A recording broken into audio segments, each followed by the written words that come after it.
It's my pleasure to be introducing Kay Havens this afternoon. I've known Kay since the 90s at some point when we started crossing paths on plant conservation meetings, which have occurred regularly at Chicago Botanical Gardens ever since she arrived, more or less. She is our first interviewed candidate for the directorship of the University of Wisconsin Arboretum. This is a very important position, and we're grateful for your interest and her interest in this as well. Her background is botany all the way, I have to say. She got her PhD at Indiana University and then went on to Missouri Bot Garden.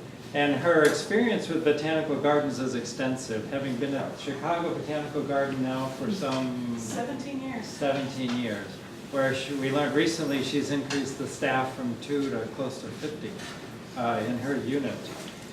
Her published work includes highly cited papers on ex situ plant conservation genetics, plants and climate change, and most recently assisted migration.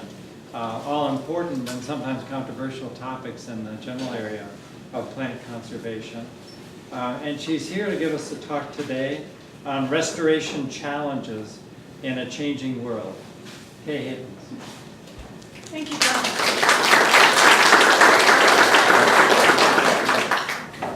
Or I will in about 2 minutes.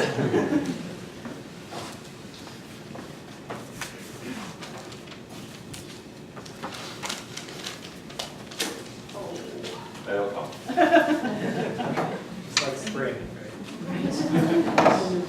Hopefully this will come quicker.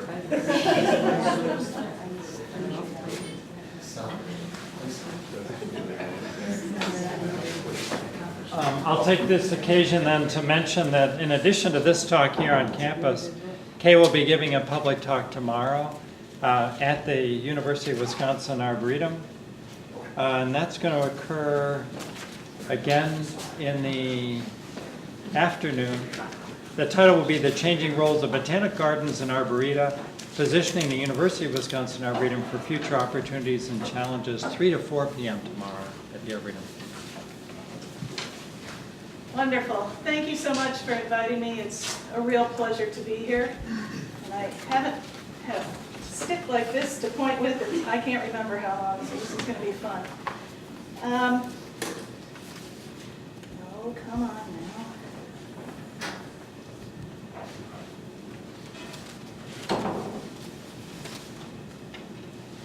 There we go. So I'm going to start talking a little bit about restoration and where we are today, and then lead into some of the effects we might see with climate change. Oh, thank you. I meant to do that. And then finish up kind of the last third of the talk with some areas where I think University of Wisconsin and the Arboretum have the opportunity to really make some nice contributions to the field. So let's start with the general goal of plant conservation and restoration efforts. And we're really trying to build resilient, self-sustaining native plant communities that are able to withstand evolutionary challenges. And today, given all the threats that plant communities are facing, from climate change to invasive species to pollution and so on and so forth, restoration and management are almost always needed to attain this goal. For years, we've had this kind of restoration dogma that local is best, and for good reason. Local seed is likely to be adapted to the climate and soils from where it comes, and also local restorations are less likely to suffer from outbreeding depression. And this work dates back to some pioneering work by the Forest Service, who set up Douglas fir plots in 1915 and noticed after an extreme cold spell in 1955 that the local trees had survived but the non-local ones hadn't. This, along with some of the pioneering work by Clausen, Keck, and Heinze, led us to believe that local is best. And I'll show you some data from our own work that suggests that as well. But I think today many practitioners of restoration are thinking that in a changing climate, maybe local isn't always best, and are there some benefits from mixing populations or bringing in some germplasm from a little further afield to increase the likelihood of adaptation in a changing climate? This is some work from a former student, Andrea Kramer, who worked out in the Great Basin, looking at seed zone delineation of 3 penstemon species. And I'm going to start first here with Penstemon dustus. And we had collected seed from several locations in different ecoregions, and we had 2 common gardens, one here in Utah, one up in Boise, Idaho. And we noticed, oh dear, no. Say no. Say no. Can I go back? All right, I don't know why the entire plot isn't showing, but the entire plot isn't showing. But what we noticed, and you can't see the distribution of all the little dots that should be showing on this plot, but that we had 3 distinct floral morphologies in Penstemon dustus. One from the west, one from the central north area, and one from high elevations.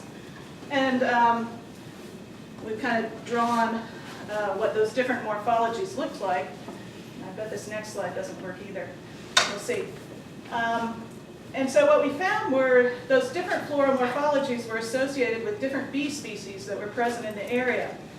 And so from the Desatoya Mountains, we had primarily small bees, and we had a much smaller corolla on the flowers that were present there. And from the Shell Creek range, from the Pine Nut Mountains, we had a mix of different bees and a larger corolla.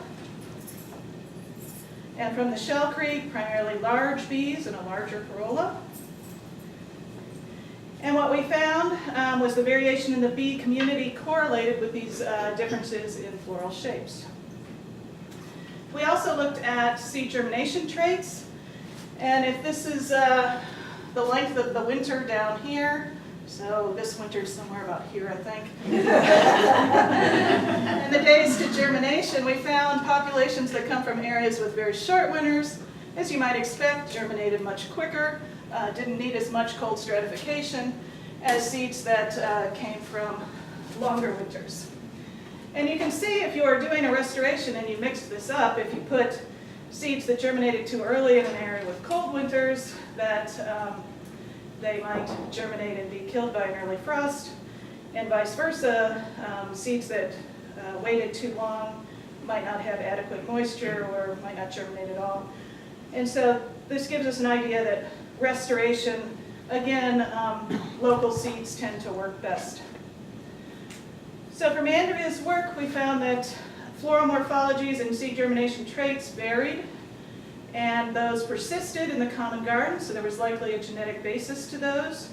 The different floral morphologies appeared to be correlated with the bee community that was present at the site. And so if you were moving seeds around between these populations, you might have plants that were less fit or didn't reproduce. And so again, leading us to this thought that local is best. But if the climate is changing, and let's say that these bee communities are moving around, you can imagine that in some instances, there may come a time where moving these seeds will, to facilitate adaptation to climate change, may trump the local adaptations. So I think to date, a lot of our management practices have assumed that the climate is relatively stable, and we know that's not the case anymore. And so really understanding how plants are responding to a changing climate is really important. There are 3 main ways that plants can respond. They can cope through plasticity. They can adapt via selection. But this is challenging when you're talking about climate change that isn't a nice slow progression to a different state, like slightly warmer. Because as we know with climate change, we have heat waves, and then we have winters like this, and so it is a moving target. They can migrate to a more appropriate climate, and they can, if they fail to do those things, go extinct. And you can see how much, these are the USDA hardiness zone maps, how much our climate has changed in the last 20 years or so.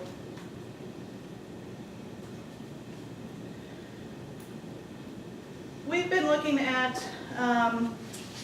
phenology changes using a program called Project Budburst. I don't know if you're familiar with it, but it's a national citizen science campaign to record plant phenology managed by the Chicago Botanical Garden and NEON. And we've been able to compare contemporary phenological records collected from Project Budburst in the Chicago region to some historical phenological records that were published in our local florist, Winken Wilhelm. And we found that in the last 5 years, 19 of the 20 species where we had records in both locations had an earlier flowering date sometime in the last 5 years than they had in the previous 50. And I know here you're finding similar things with some of Leopold's data sets, and in Boston, similar findings with Thoreau's. One of the reasons we care about changing phenology are the interactions between species that occur, and so pollinator relationships may be disrupted. This is my favorite plant in the world, pitcher's thistle, Cirsium pitcheri.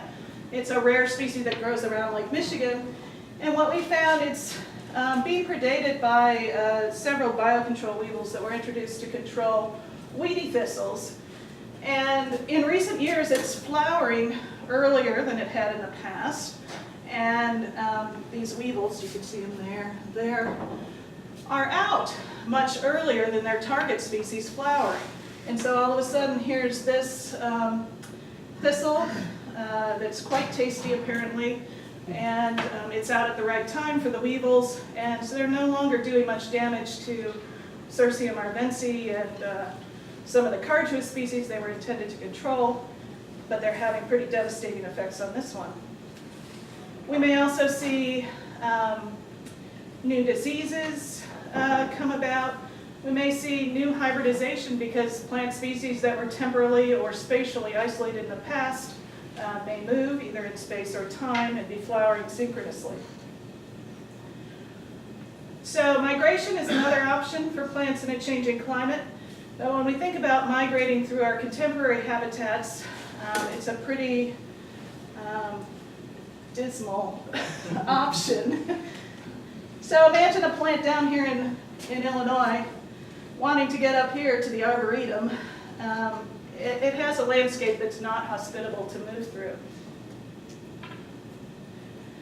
And so that brings us to the topic of assisted migration. And do we start moving some of these species either through our seed sourcing practices or through specific species reintroduction programs into areas where they haven't historically occurred, or so that's this here, moving outside the historic range, or do we consider facilitating integration between populations within an existing range?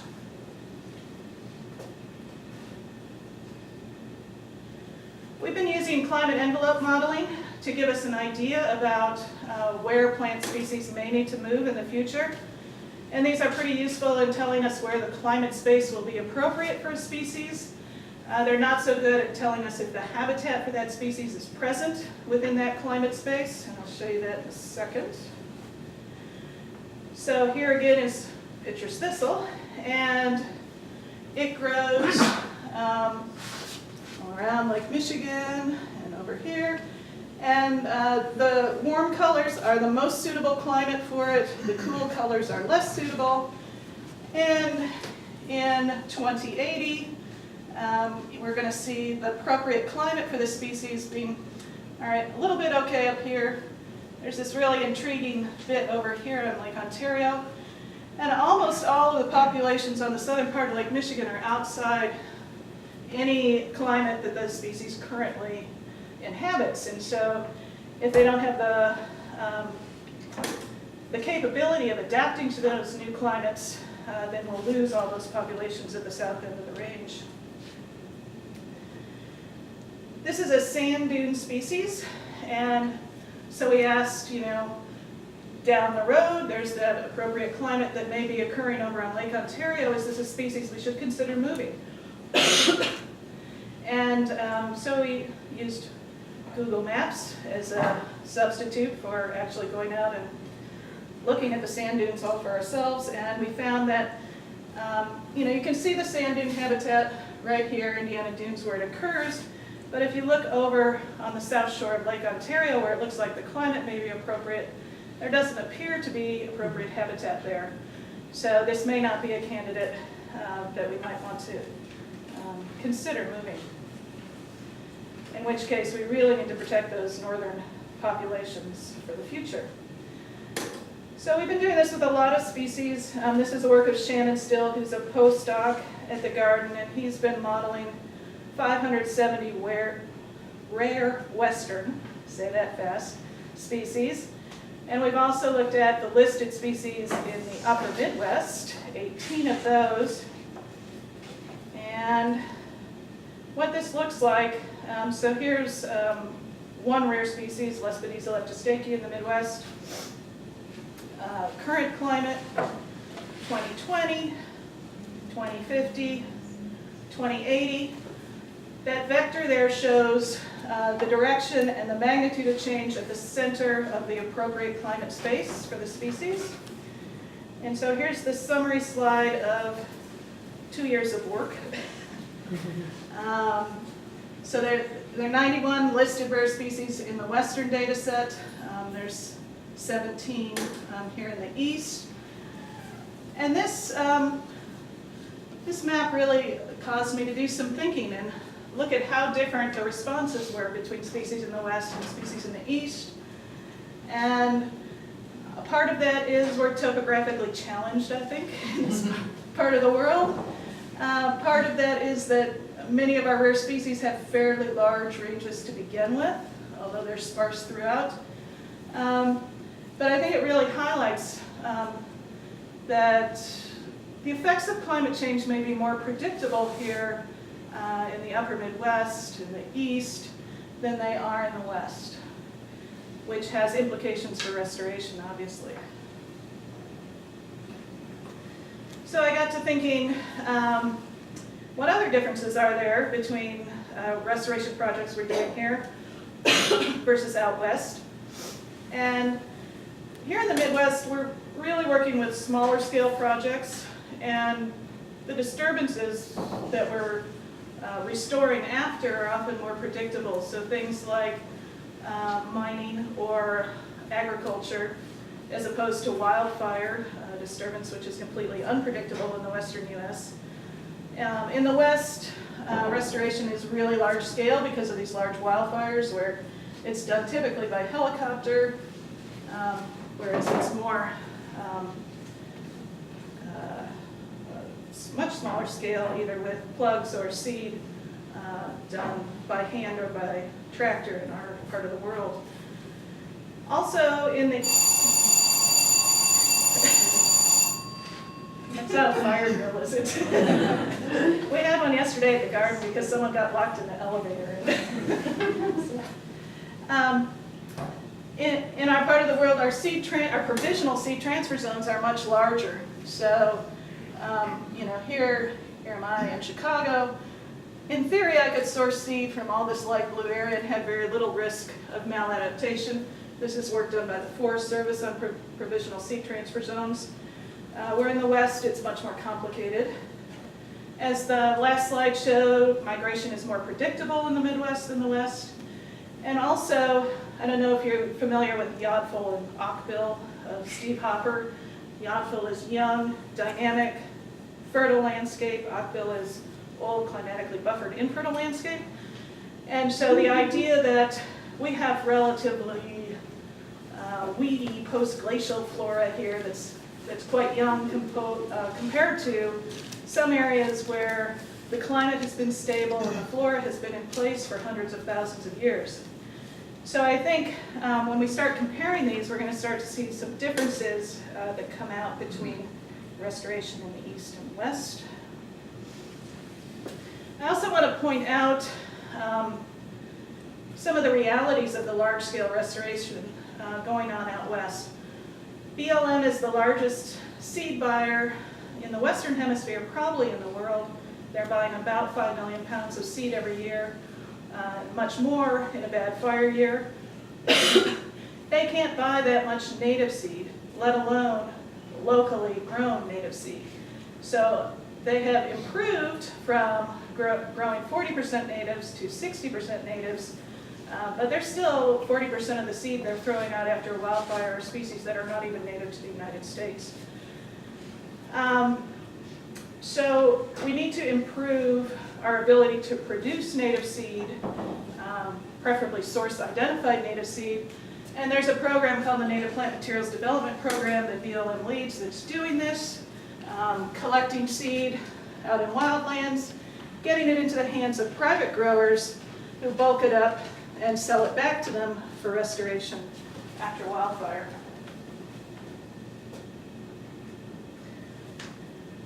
So I started thinking about some of the challenges and what are the commonalities and what are the differences between restoration in our part of the world and the West.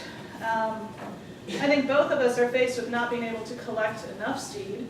Even though the scale of restoration here is smaller, the patches of habitat that we can collect seed from are also smaller. And so that leads to how do we best increase seed or bulk it without genetic changes that are going to be problematic in the future. How do we best source seed? Do those provisional seed zones that the Forest Service has produced, do those work? And for how long will they work? We're both dealing with invasives and altered hydrologies. I think more common here in the Midwest than the West is community backlash or lack of support for restoration.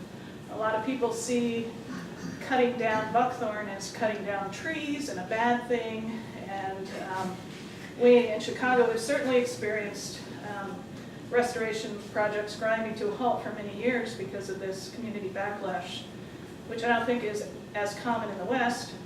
But they have their own challenges because of their topography.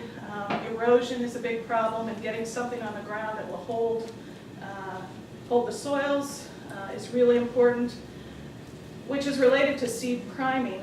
When you're throwing seeds out of helicopters, and depending on the time of the year, you may want those to grow really quickly and get their roots down before the rainy season and erosion happens.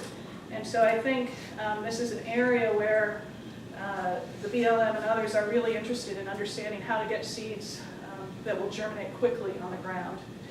They also face a lot of pressure from the American Seed Trade Association as well as ARS to use non-natives and cultivars of natives.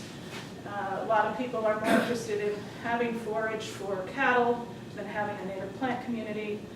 And there's a big industry that's been promoting these nativars or native cultivars that they can grow up very easily in production fields. They all mature at the same time. They can be harvested at the same time.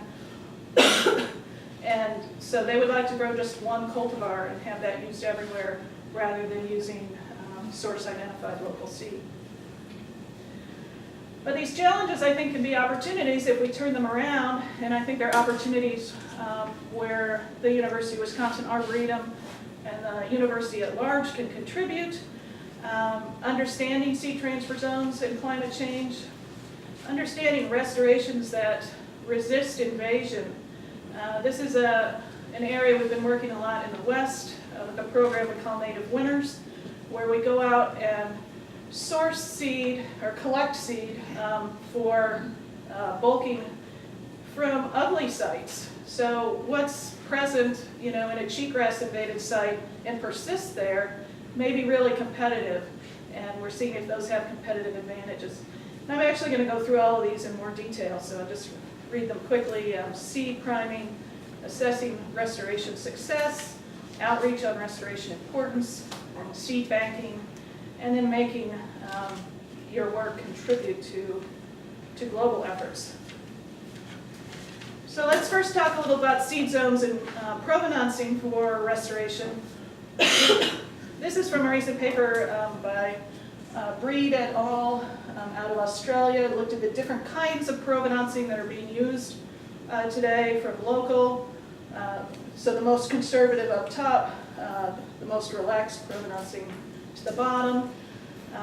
Local provenancing, we have little risk of maladaptation, at least for now. We may in the future as the climate changes, but we may suffer from a narrow genetic base and a lack of adaptive potential. If we're adding in seed from a little further afield, that might help avoid inbreeding and increase adaptive potential, but maybe we'll have outbreeding depression problems. And then predictive provenancing really combines common garden trials and some of those species distribution models that I showed you earlier in a way to try to predict what the climate will be here in 50 years and where do we source our seed today to have it still adapted in 50 years.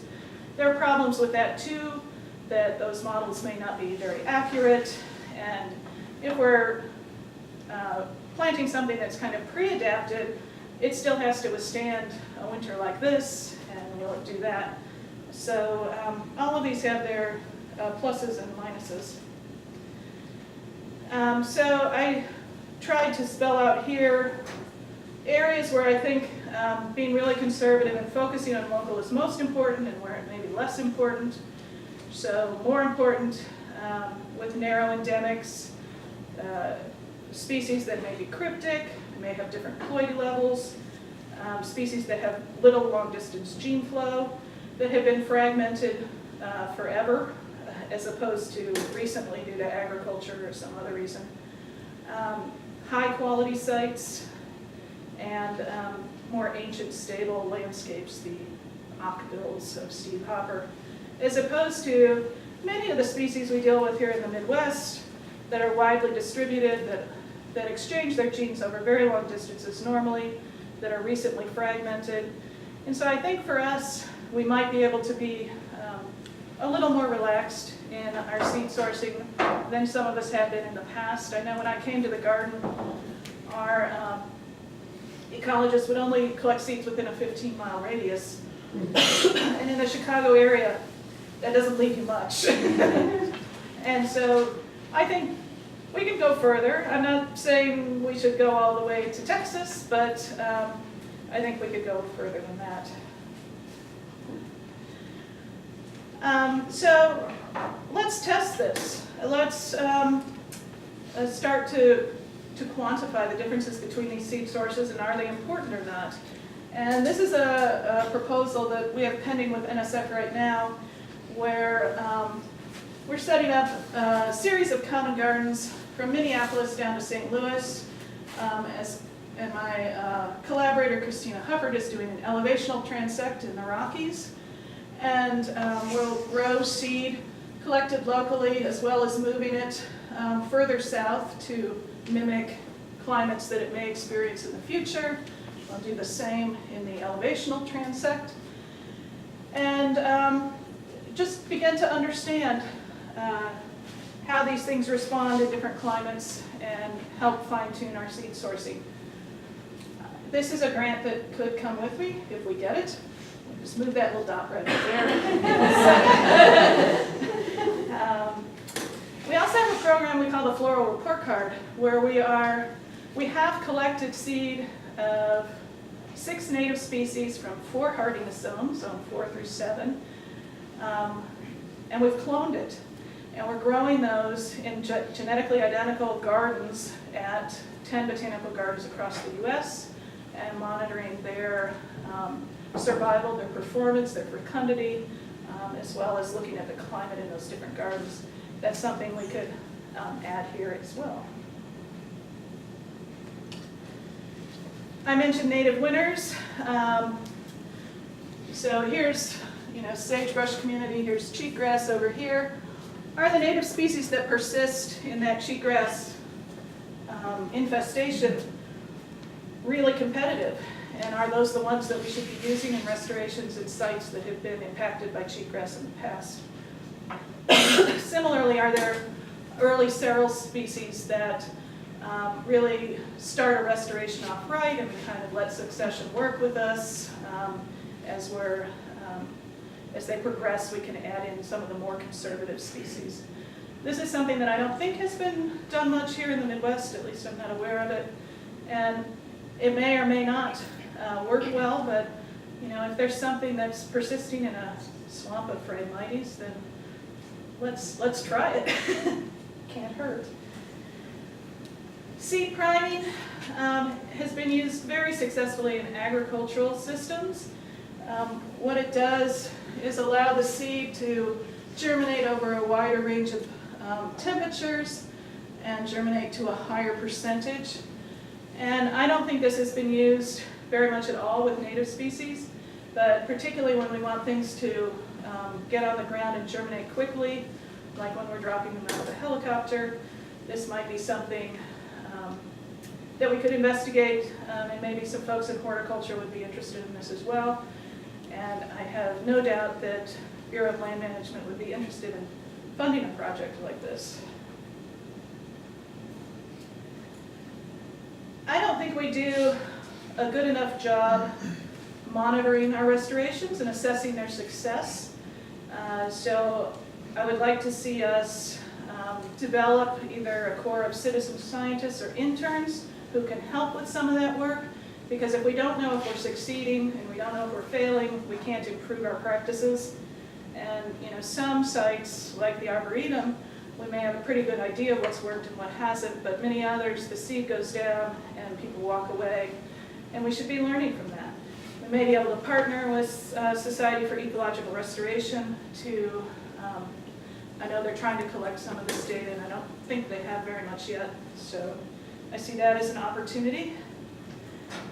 I also think we need to figure out how to sell restoration to the general public. What sorts of messages resonate with them? I know it's not ecosystem services. They glaze over when I say that. I know it's not biodiversity benefits. They glaze over. So what is it that is important to them, and what language can we use to talk about the importance of restoration? And I could see partnering with social scientists here on campus and formal educators, and really getting a handle on how we can promote restoration as a practice and why it's so important. I want to tell you a couple quick stories here about seed banking. In 2011, there was an extremely destructive wildfire in Bastrop County, Texas, that burned this westernmost stand of loblolly pine, and it was disjunct from the rest of the population, and it was important genetically, and overnight it was gone. And just out of serendipity, someone had been studying it at Texas A&M and had a bunch of seed left over from his experiments, and he put them in a grocery store freezer. And 5 years later, they were getting ready to dump them, and someone said, wait, that site just burned, this is important. We can restore it, and now 700 saplings are being grown at Lady Bird Johnson Wildflower Center to restore the site. But that's just luck. Similarly, folks at Greenbelt Native Plant Center out of New York were collecting in the Rockaways and collected beach grass, Ammophila breviculata, 2 weeks before Hurricane Sandy hit. And they now hold the only germplasm of East Coast Ammophila. And that's going to be extremely important as the East Coast rebuilds those dune communities. But again, it's serendipity. And so if we don't get serious about seed banking and planning for events like this, and getting that seed safely stored away, we'll lose opportunities to respond when tragedies like this happen. Seeds of Success, if you haven't heard about it, is the National Native Plant Seed Banking Program for common species, things that aren't rare, focusing on taxa that are important to restoration. It's a consortium led by the Bureau of Land Management and 6 gardens right now. but new partners are being added. We have 15,000 accessions seed banked already, and that's feeding into that native plant materials development cycle that I showed you on a previous slide. There'd be an opportunity for the Arboretum to join this and start working on seed banking issues. I think we really need to focus first on the workhorse species, those that are really important in just about any restoration.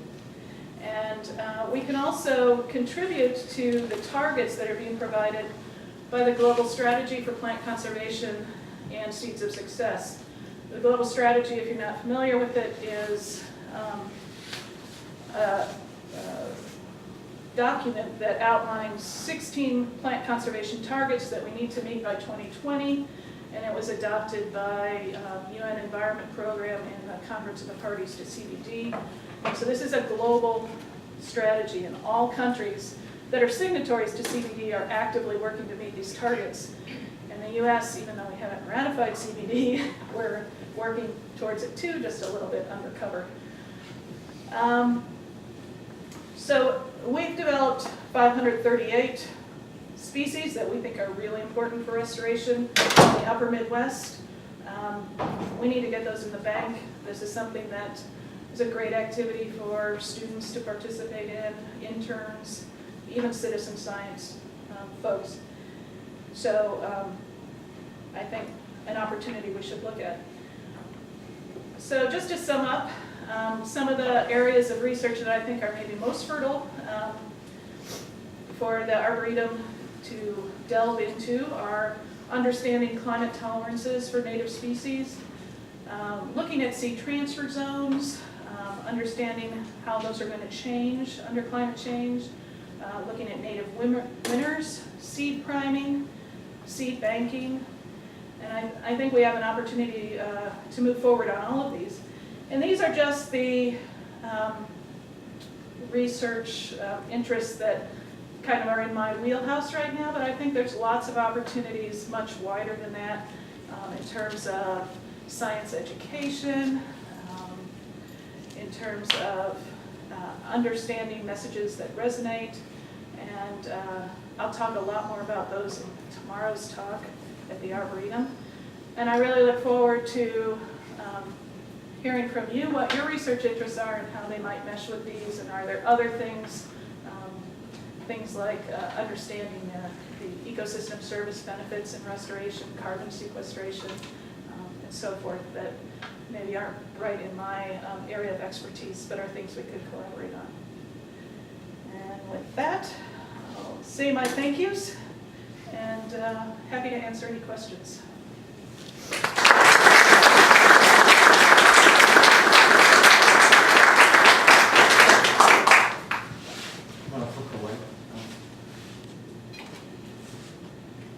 Questions?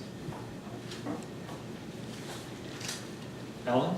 Yeah, so I'm interested in, so I'm an ecologist and a restoration ecologist, and so I think a lot about the interactions between basic ecological research and applied restoration. And I'm curious to get your thoughts on how you view those as complementary and or not, and what you think that basic ecology can contribute to restoration efforts and vice versa. I think they're very complementary. I think that most of the questions that we have in restoration ecology, whether it is related to seed germination or population genetics or assembly rules or niche theory, I mean, I'll have this basic science underlying them, but we take it to the applied realm when we're putting it into practice. So I think they're extremely complementary. Susan? So I've tried to sell biodiversity and ecosystem services to some of my introductory classes as well without a whole lot of success. I also see that glazing over. I kind of wonder if you've got any idea about what messages you might find that work. The question was about what techniques work best to persuade the public or even undergraduate students that biodiversity is important and compelling. I wish I knew. I have found, I shared the two stories about the Bastrop fire and the Rockaway's collection of Ammophila, because those are two stories that I think people can, and I've noticed politicians, especially when thinking about preparedness, it's resonated with them. But I think we need to do a lot of work in that area. Nature Conservancy came out recently with words you should use and words you shouldn't use. And ecosystem services and biodiversity were on the words you shouldn't use. And the words you should, they're not going to come to me right off the top of my head, but it didn't, I was troubled by it because it dumbed it down so far, it felt like it was meaningless. And so I don't have an answer, but I want to find one. Can you point to, I don't know, 2 or 3 leading studies in restoration ecology where we've really got some brand new insights into restoration ecology in the Midwest over the last, I don't know, 10 years or so? What do you think are the most important studies you can think of when you think of restoration ecology in the Midwest? Well, that's a good question.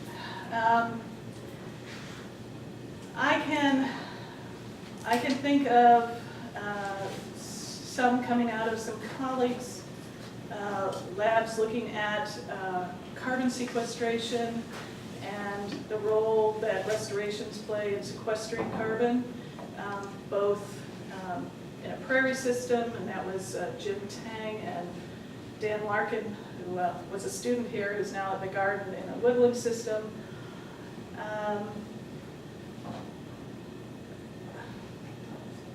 Others, I'm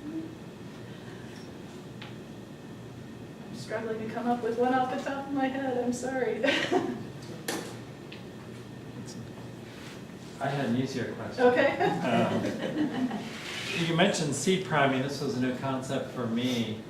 Is that a technique that involves genetic selection, or is it rather an environmental treatment that broadens the germinability? It's an environmental treatment. It's putting the seeds in solutions, different osmotic solutions, and then drying them down again. That allows them to germinate without a large... So you're not manipulating the gene pool that you're trying to maintain? No. Okay, just checking. I have another question.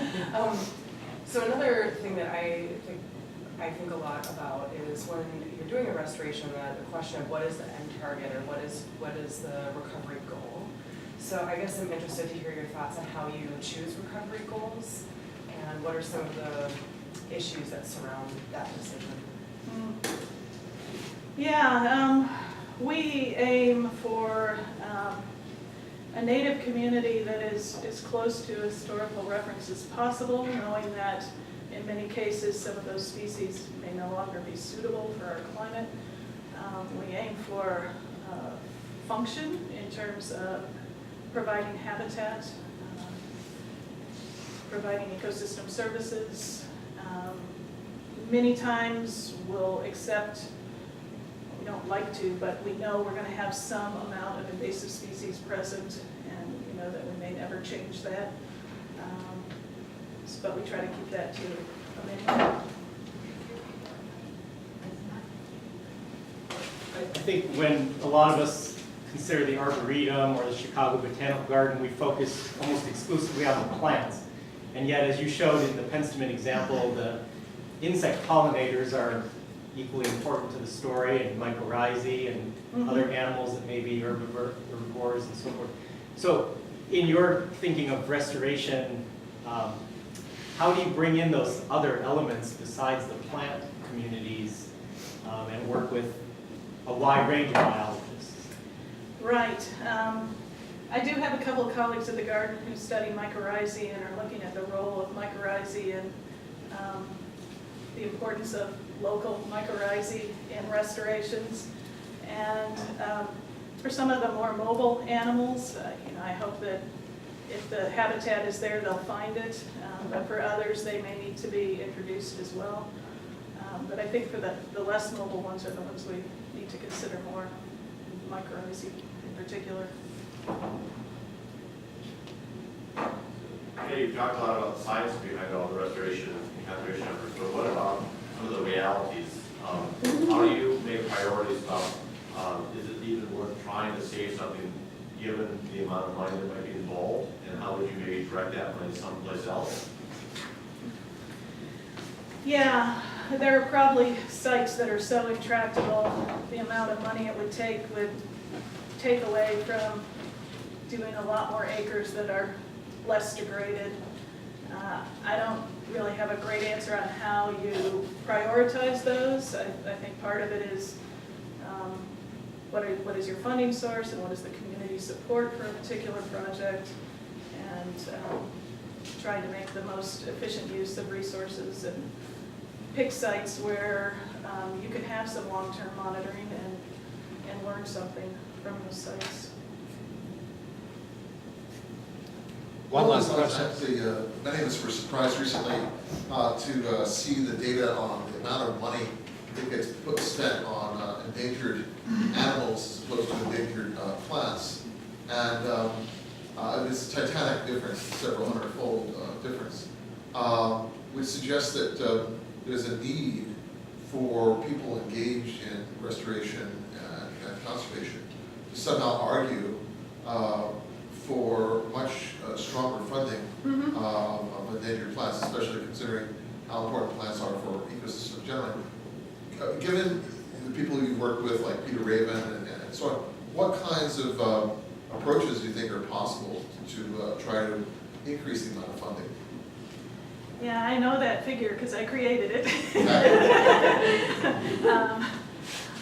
And it is a problem. And I, through my connections with Plant Conservation Alliance, go to DC and lobby a couple times a year and have had some success in maintaining funding lines for plant conservation programs, and in some cases even increasing them. But it takes an army to do that, and we botanists have not been really good about being vocal in political circles, at least many of us haven't. And so, you know, I can put out the call to all my colleagues and say, I'm going to be in DC the last week of April, who's coming? And I'm lucky to get 1 or 2 people coming. And even if you can't come, will you write a letter? And I don't know how many people write a letter. And so I think it's really important. I think we have to be vocal. And I think we have to make the sacrifice to go and talk to our elected officials and tell them why it's important. Which brings me back to what words do you use and what resonates. And I think finding those stories that really catch their ear, and the Hurricane Sandy one really caught their ear, and they understood that. You mentioned using citizen science as a way of monitoring the success or failure of restoration projects. Do you have any good examples of citizen science from the botanical garden itself that you could tell us about, and especially how you went about training people to participate in a program like that? I do. We have a program called Plants of Concern that monitors rare plant populations in the tri-state area, so southeastern Wisconsin, the Chicago area, and northern Indiana. We're monitoring 600 rare plant populations now with about 300 volunteers. And all of those volunteers have gone through training to recognize the species they're working on, recognize the invasives that are also present in that system, some monitoring techniques. So some of them do kind of census level, with level 1 monitoring, where they're estimating or using transects to figure out how many rare plants are present at a site. Others are doing demographic monitoring, and we've taught them how to do that. And they're very dedicated. They take ownership of their site where they're monitoring. They get to know those plants really well. We did some validation where we sent staff out to the exact same sites the exact same week that they were monitoring, and we found really good overlap between the numbers that the staff were giving us and the numbers that they were giving us. And so I'm fairly confident in the results. And these are 600 rare plant locations that would not be monitored otherwise. So and it's not a hard program to run. Bill?